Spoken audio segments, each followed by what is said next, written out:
Naglabas na nga ng ebidensya si Luis de los Reyes ng patunay na si Sian Lim ang ama ng kanyang dinadala, ngunit marami pa rin ang hindi naniniwala.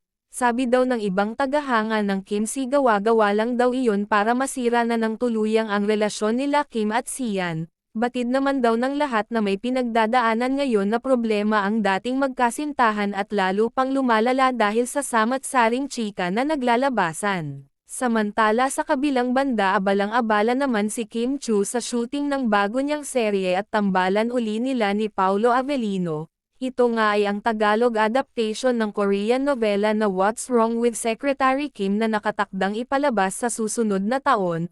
Ayon sa mga netizens, parehas lang daw bise ang dalawa kaya parang wala na silang pakialam sa isa't isa, pero sana nga daw ay matapos na kung ano man ang pinagdadaanan nila.